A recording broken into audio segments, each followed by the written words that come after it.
वृंदावन की पवित्र भूमि, जहां हर कण में प्रेम, भक्ति और आनंद बसता है, वहीं जन्म हुआ उस बालक का जिसने अपने बचपन में ही असंभव को संभव कर दिखाया। वो बालक था श्री कृष्ण।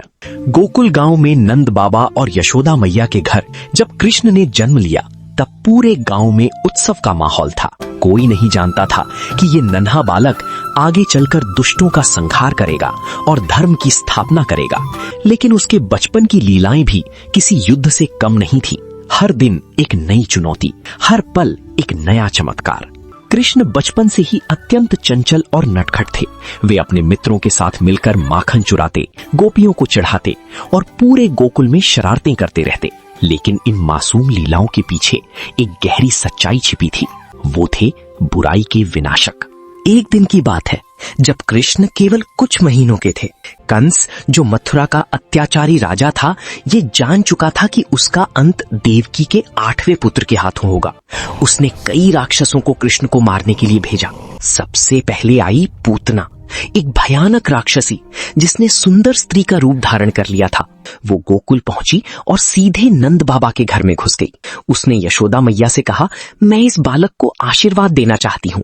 यशोदा उसकी सुंदरता देखकर धोखा खा गई और उन्होंने कृष्ण को उसकी गोद में दे दिया।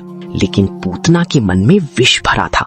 उसने अपने स्तनों पर जहर लगाया हुआ था ताकि जैसे ही कृष्ण दूध पिए उनका अंत हो जाए।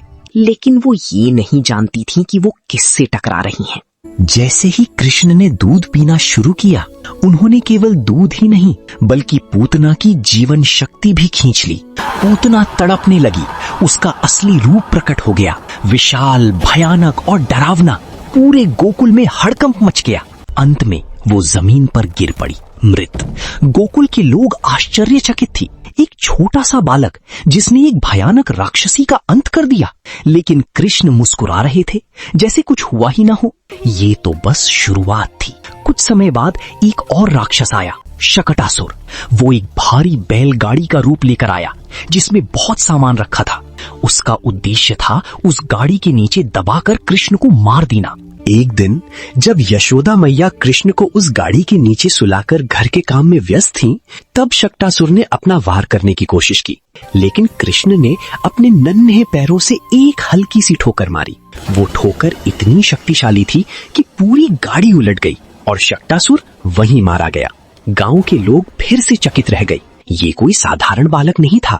लेकिन सबसे अद्भुत घटना तब हुई जब कृष्ण थोड़े बड़े हुए और अपने मित्रों के साथ खेलने लगे।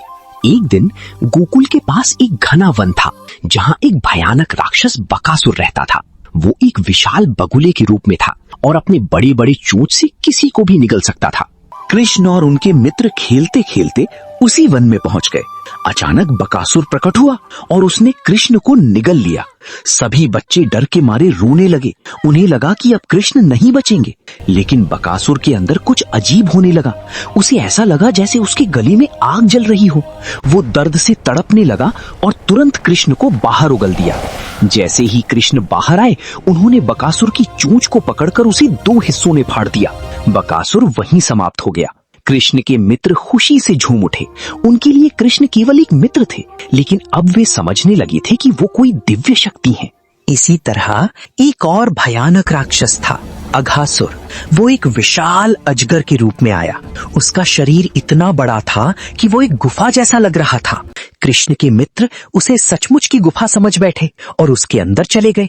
अघासुर ने जैसे ही सभी बच्चों को निगल लिया, उसने अपना मुंह बंद कर लिया। अब कृष्ण अकेले बाहर खड़े थे। उन्होंने सोचा, अगर मैं अभी कुछ नहीं करता तो मेरे सभी मित्र मर जाएंगे।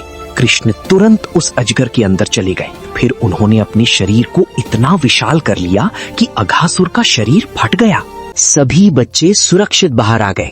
गोकुल में अब ये स्पष्ट हो चुका था, कृष्ण कोई साधारण बालक नहीं है। वे स्वयं भगवान हैं जो अपने भक्तों की रक्षा के लिए आए हैं।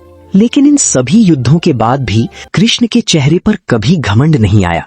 वे पहले की तरह ही हंसमुख, चंचल और प्रेम से भरे हुए रहे। एक शाम यशोदा मैया ने उन्हें अपनी गोद में लिया और पूछा, लल्ला, तू इतना सब कैसे कर लेता है? कृष्ण मुस्कुराए और बोले, मैया, मैं तो बस खेल रहा हूँ। यशोदा ने उन्हें गले लगा लिया। उनके लिए कृष्ण केवल उनका बेटा था, ना कि कोई भगवान। और यही इस कहानी का सबसे सुंदर अंत है। कृष्ण ने अपने बचपन में ये सिखाया कि सच्ची शक्ति केवल बल में नहीं बल्कि प्रेम, साहस और निस्वार्थता में होती है। उन्होंने ये दिखाया कि चाहे परिस्थिति कितनी भी कठिन क्यों ना हो, यदि मन में विश्वास और सच्चाई हो तो हर बुराई पर विजय पाई जा सकती है। वृंदावन की गलियों में आज भी उनकी हंसी गूंजती है। उनकी बाल लीलाएं हमें याद दिलाती हैं कि जीवन एक खेल है और हर खेल में जीत उसी की होती है जो डरता नहीं बल्कि मुस्कुराकर हर चुनौती का सामना करता है। यही श्री कृष्ण के बचपन की सच्ची विजय गाथा है, जहां हर युद्ध के बाद प्रेम ही जीता।